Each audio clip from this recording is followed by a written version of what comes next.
So the New Orleans Pelicans can be angry at the NBA schedule makers.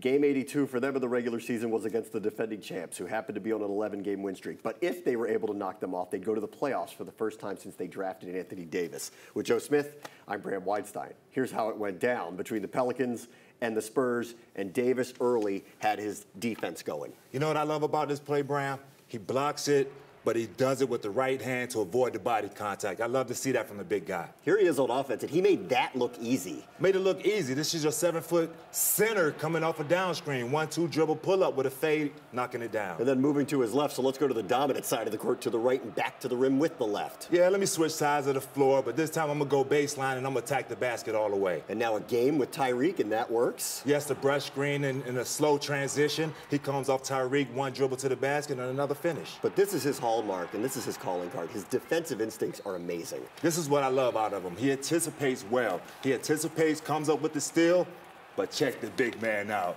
Pushing the ball like a guard, scanning the floor. Nobody's there, finishing strong on the other end. They were ready to go. 31 points, 13 rebounds, 3 blocks. At 22 years young in his third year in the league, Anthony Davis and the Pelicans are heading to the playoffs. They win by the final of 108 to 103. So the franchise player has a franchise game for them. What did he show his teammates?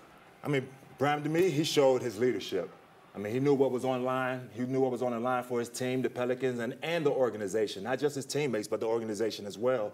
So he went out there, showed his leadership, showed on both ends of the floor. He anticipated well on the defensive end, and on the offensive end, we saw knocking down shots and attacking the basket. As you look at him and his teammates, do you give them a reasonable shot to knock off Golden State in the first round of the playoffs? The thing about that, Bram, the way the Golden State Warriors have played this season and how effective they've been on the offensive end, how they've been playing as a unit. I mean, everybody's involved in the offense. Everybody's active on the defensive end.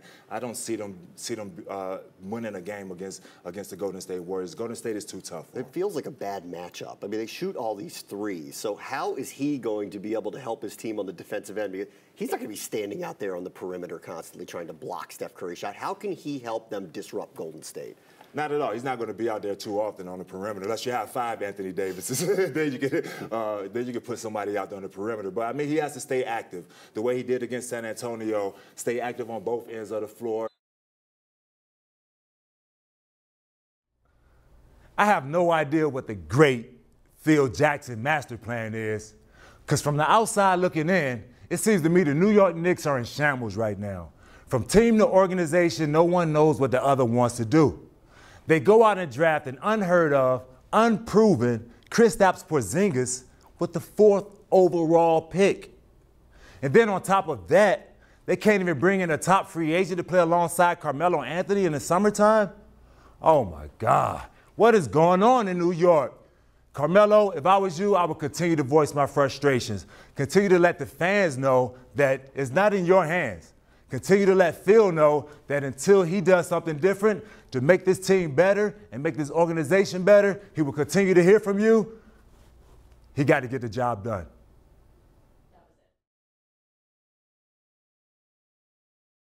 I believe they got it absolutely right. The voters did more than just look at stats like points, rebounds, steals, and assists. They took it a little bit deeper. I believe they looked at the team success and the overall team record. The Golden State Warriors finished the season with 67 wins, the best in the Western Conference and the best in the entire NBA, while the Houston Rockets finished with 56 wins. It's not bad, but it's not 67 wins. Another thing I believe they looked at was which team would struggle more if one of these guys was to miss any game action. In my opinion, the Golden State Warriors will have a tougher time without Steph Curry on the floor than the Houston Rockets would have without James Harden out there on the floor. So, Steph Curry, my MVP. Here we are, and last night he had his best game of the season in a season to remember, 45 points against the Blazers. With Joe Smith, I'm Bram Weinstein, and here's how he did it last night. He took over and just thrashed Portland, and it started with the vintage 3. The Golden State Warriors transition. This is what I call it. Steph Curry probing, looking over the floor, pulling up for the 3 at the top of the key. Really uses Draymond Green well.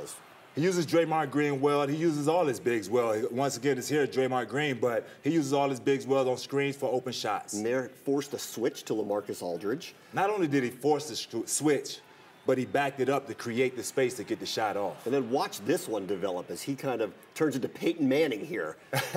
I like this because he paused outside. It's all about change of pace. He changed the pace well on this play, coming out in the lane for a great pass, on time, on target. And why can he get away with that? Because he hits shots like that with no space. And that opens up the back door for him. When he's able to come off and knock down three-point shots, that opens up the back door attempts for him. Behind the back dribbles, he's got the confidence going. The confidence going, the swag is there. Anybody that steps out there, small forward, point guard, power forward, anybody, he's going to shoot over you. And it looks like Portland just lost him there on that play. On that play right there, they just gave up. No hope whatsoever. That was it for him. So 45 points, a season high for Steph Curry, and an amazing night for his team as the Golden State Warriors are on the fast track to potentially the top seed in the Western Conference. So 45 points last night, amazing night for Steph Curry. And you pointed out the movement without the ball. Mm-hmm. That's really been an improvement in his game.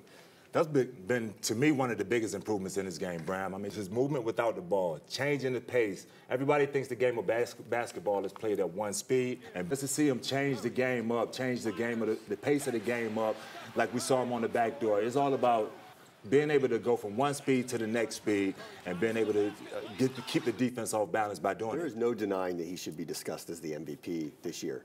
Did you ever see this coming? Because I led in by saying no one thought he would be this good. Did you ever see this coming? I didn't see it coming at all. Coming out of Davidson, I knew he could shoot the three-point shot. We knew he could handle the ball a little bit.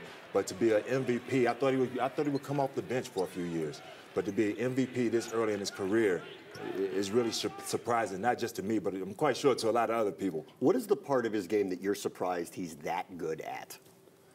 Getting his shot off. Getting his shot off, being able to create the space to get his shot off, being able to create, have the ball handling ability to get around his man to get his shot off. That's what's really surprising me right now for Steph Curry.